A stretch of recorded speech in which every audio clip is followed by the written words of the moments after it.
Hey ladies, it's Victoria. Thanks so much for coming back to my channel.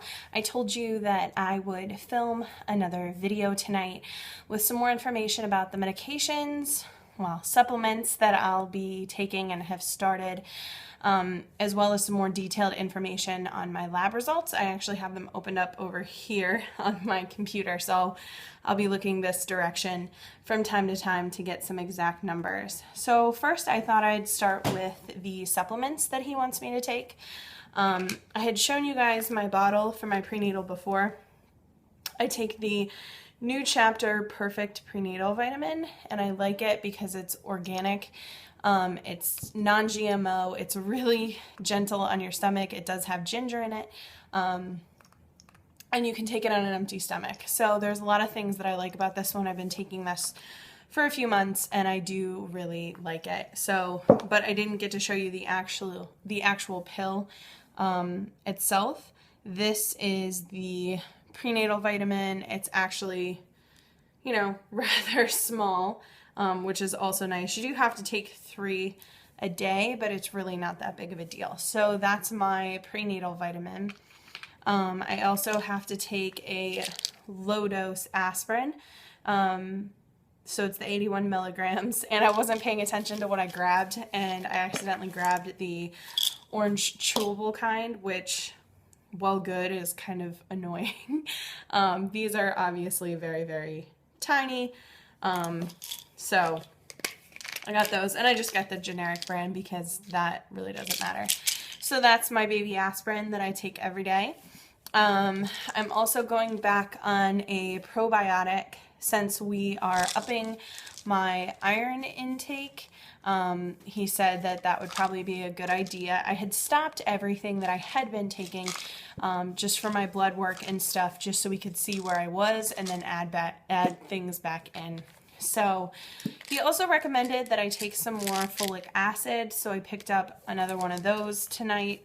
I will be taking a lot, but he said due to, you know, my areas of deficiency that this is important. So I'll be getting folic acid 3 different ways, basically, from my prenatal, from the heart pack, there's some in there, and the multivitamin in there, and then also just from the folic acid pill itself. So this is the little folic acid, and that is just 1 a day. It's 400 milligrams. Oh yeah, I forgot to mention the probiotic is 300 milligrams, and that's also just an off-brand. He also said that my blood work showed signs of a vitamin D deficiency, so I am going back on my 5,000 IUs of vitamin D. I'll be taking 1 a day of those, which is a rather high dose, but he wants to see if I can get it up before my next round of blood work, and then we can always lower it or play around with it a little bit more at that point. So the last thing that I had told you guys about is he wanted me to start taking a heart pack. So I went to GNC tonight and picked up the women's Ultra Mega Heart Pack, and I thought I'd show you what this looks like. So they come in these little foil packets. There's 30 in each box, and because I'm a gold card member, it was only 29 bucks, and they're usually like 49, so I'm thankful for that. So this is a 30-day supply, and there are 1, 2, 3, 4, 5, 6. There are 6 pills in this, and I have to take 1 of these a day. And let me tell you guys what all is in here. So there's the Ultra Mega with iron and iodine, and I am anemic, which is why the added iron is important. So it's 1600 IU vitamin D, so again, more vitamin D, blah, blah, blah, calcium, blah, blah, blah. So, and then there's another, so that's the 1 pill. And then there's the phytosterol pill, which is a compound found in fruit and vegetables and whole grains that block cholesterol absorption. They help support healthy cholesterol levels. Now at this point my cholesterol is good. My triglycerides are still in the normal range but a little high, so this should help with that, and that's 800 milligrams. The next one is Mega Natural BP. It maintains and helps support healthy blood pressure. It's a form of grapeseed extract that contains compounds to support a healthy heart. So then specifically the reason that he mentioned the heart pack is for this next one, the double strength fish oil. It's 600 milligrams of omega-3 fatty acids, 360 milligrams of EPA, and 240 milligrams of DHA. And he said a lot of people play down the EPA, downplay the EPA, but he said that's actually the really important part. And he said it should be the double strength. So that's why he wanted that. And then the coenzyme Q10, which I used to take and now I'm going back on. It's an antioxidant that supports heart and blood vessel function. And then niacinamide is the last one. It helps support a healthy blood lipid profile and helps with the energy metabolism. So yeah. So that's what those are. So I'll be taking these two. And probably what I'm going to do is take these. I'll take, obviously, my prenatal split 3 different times of the day. So morning, lunch, I take it breakfast, lunch, and dinner. My aspirin I'll take first thing in the morning. My vitamin D I'm going to take at night. My probiotic I'll take in the morning. The folic acid, I'm probably, the one that's by itself, I'll probably take that in the middle of the day. And then I'm probably going to take my heart pack at night, just so things are a little bit more split up and it's not like all at once. I feel like taking all of those at once, my body would just spit most of it back out. So that's what I'm going to be on as far as my supplements go. So I'm looking over here now because I have my lab results here. So you guys had a couple questions about my lab results.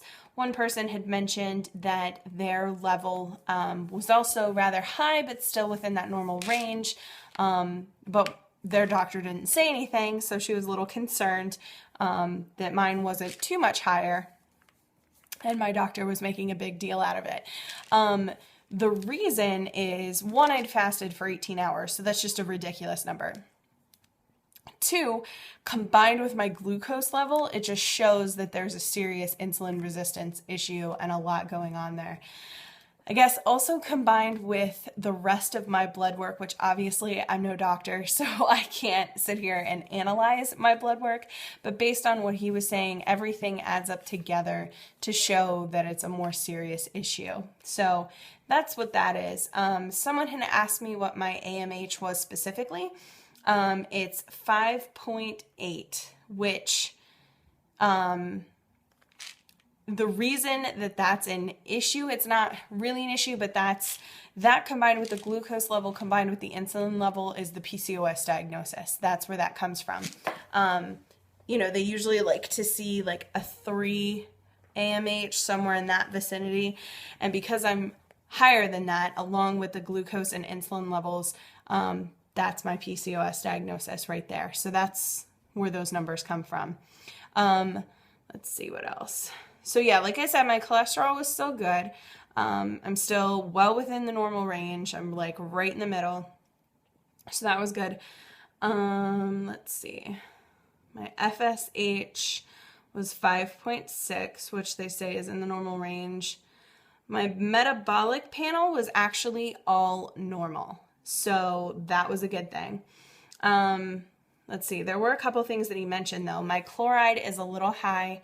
My carbon dioxide is a little high. It's still in the normal range, but it's the higher end of normal. Same with my calcium is a little high. What else? So that was pretty much it as far as things that we need to look at.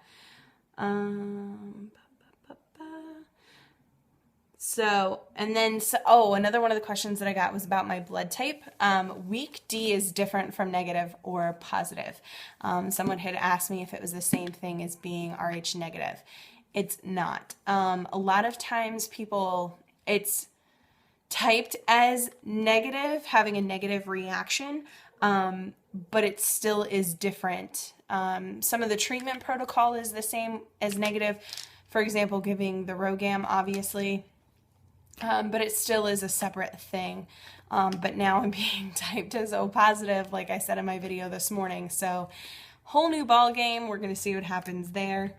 My hemoglobin is low. That was another thing that was low.